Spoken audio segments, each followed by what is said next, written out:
Welcome to the Four Corners 912 project discussion on rules of the game. For a country to exist peaceably as a unified people in the game of life, we all must be playing by the same rule. The rules for our country were established in the Constitution that was agreed upon to abide by. This was and is the supreme law of the land. To follow the rules, you must know what they are. They are few and clear. We hope to help you all to better understand what the rules are, as we are looking to elect new representatives in local and state government offices next year. They take an oath to uphold the constitutions of both the state and the United States. What are they to uphold and protect? We will begin this regular discussion beginning with the Bill of Rights, which is the first 10 amendments of the Constitution.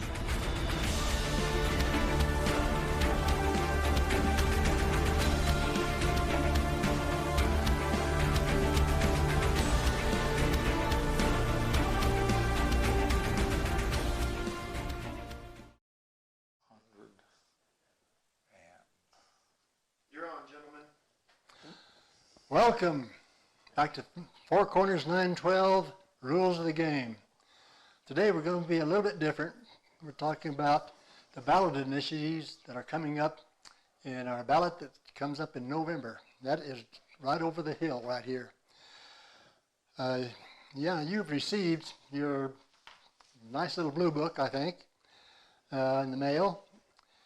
By now, as far as it goes anyway, it is a satisfactory constitutionally required summary.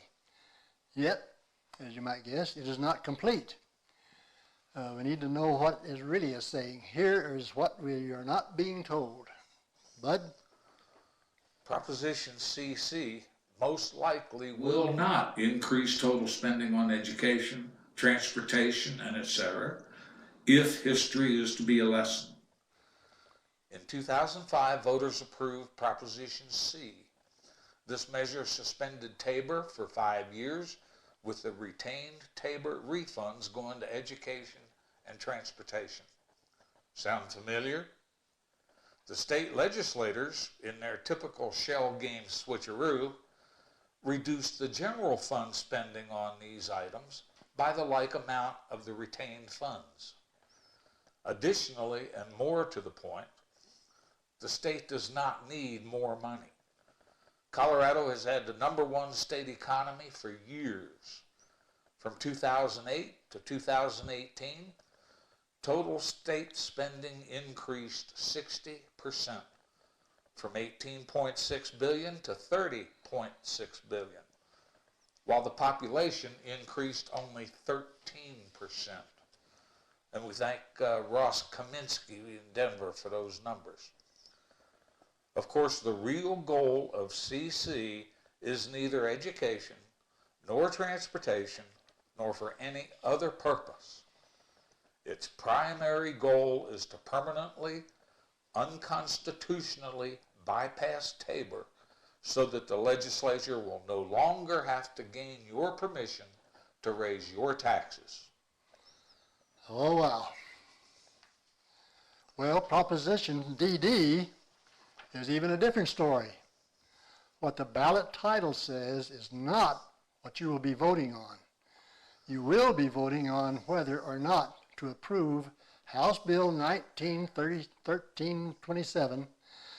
Nowhere in that bill is the mention of $29 million for a water fund, nor are any proposed projects mentioned in 36 pages of this bill. The paragraph establishes the fund. The rest is taxation and regulation of the new gambling option and general fund spending to implement them.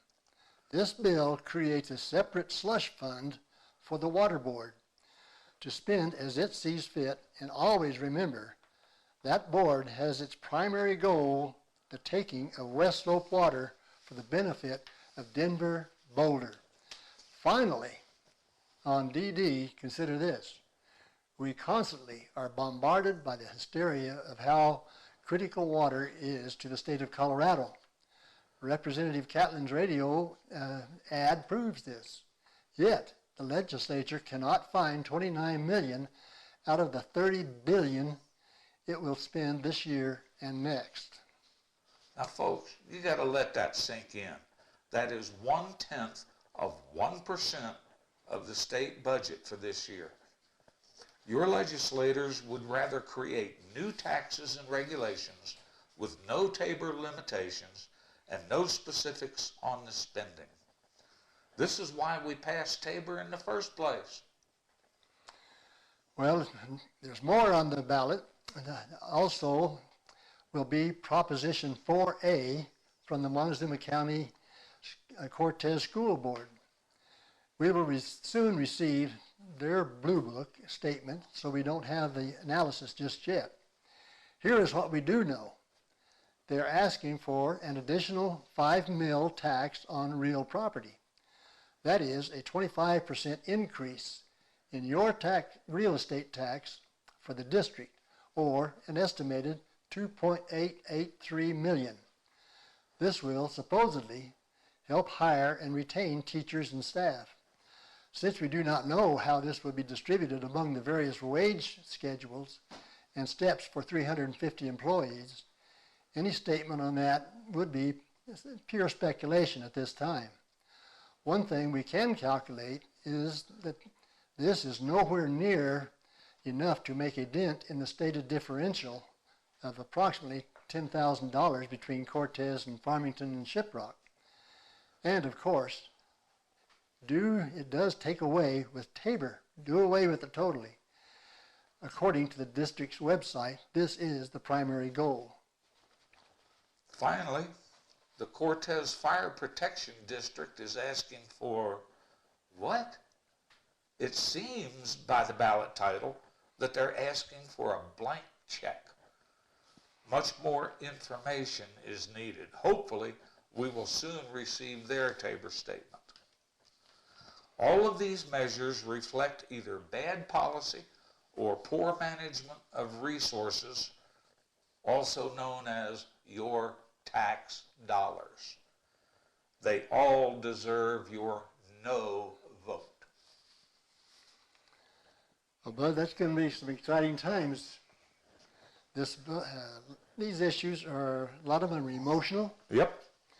And a lot of feelings both ways on a lot of things. But we have to stop and look at what is the history of our state, how they've handled the funds that we've given them. Are they constitutional?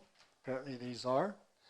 The efforts, obviously, in some every is to do away with Tabor by not officially doing away with it, circumventing it. Every one of them, that's the primary goal, has been for years. And sometimes you'll hear the term Tabor, sometimes you'll hear the word debrucing. It's the same thing. Mm-hmm. And there are people who have said this, and I'm talking about politicians. We need to repeal Tabor or get around Tabor because Douglas Bruce is not a nice man. Mm-hmm. They actually believe that. Now, I've dealt with Douglas Bruce when this was first being done, and Douglas Bruce can be a very abrasive person, but he's very smart. The point being is our budget and our income has gone up every year. Absolutely.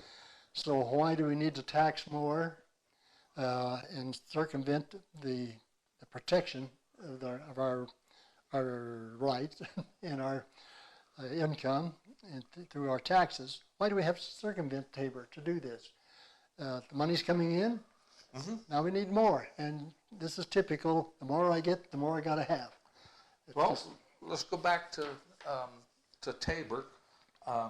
The state and local districts are allowed to grow at the rate of population growth plus the inflation rate for the Denver-Boulder area. Now,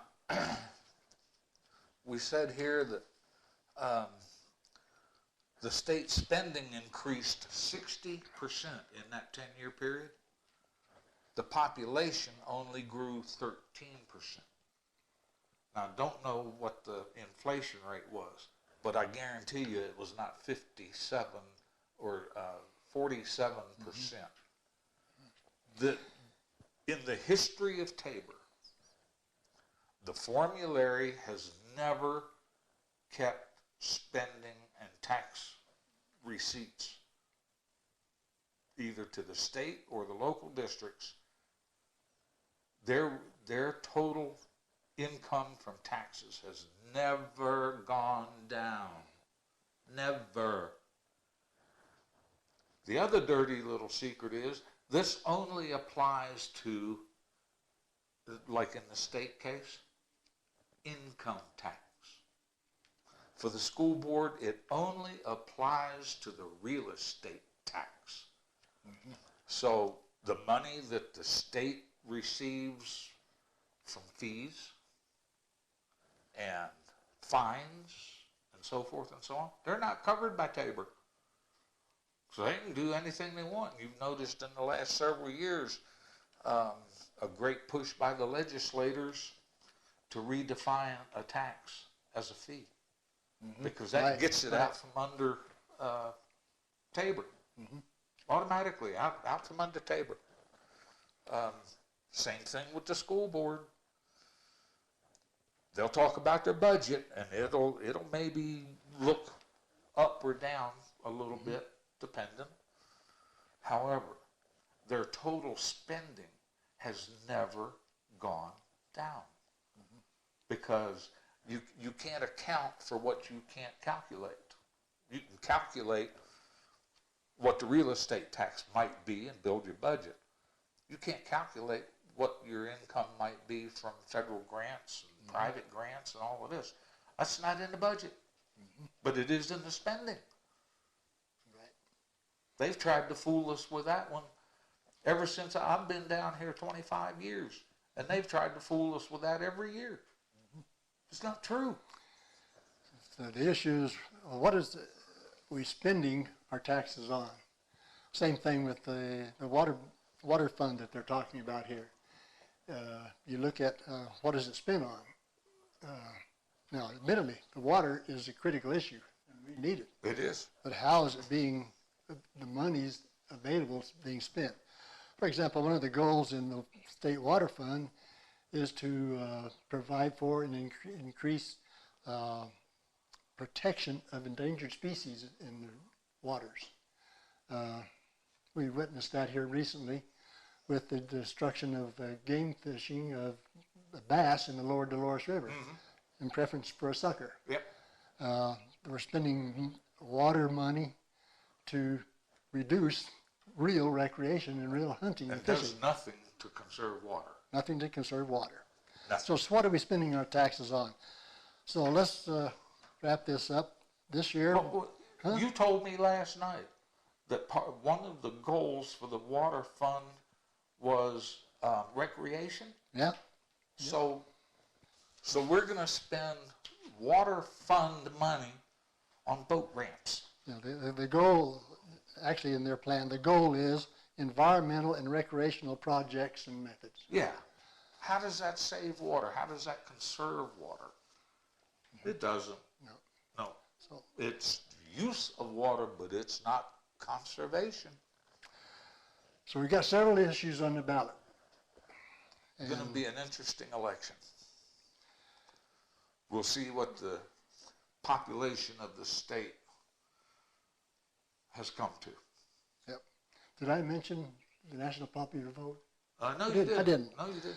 And many of you have concerns, and in fact, I was asked recently, what about the national popular vote? How come you're not covering that in our discussion?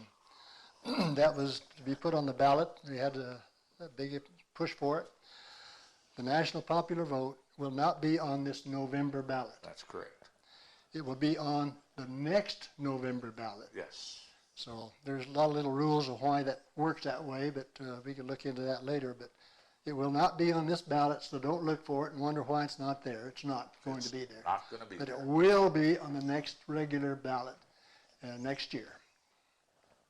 with that, read your book, your little blue book, and Little blue book. and take to heart what we're saying. There's a lot of questions. Don't take it for what it is. Yeah. Look between the lines. I've always found the blue book to be adequate. Yep. But they're going to present it. You know, the Legislative Council writes that. And they're going to present their analysis in a most beneficial way for the passage of these things. With that, we will see you next week and get back on our Amendment 6. Amendment 6 next time. Thank you.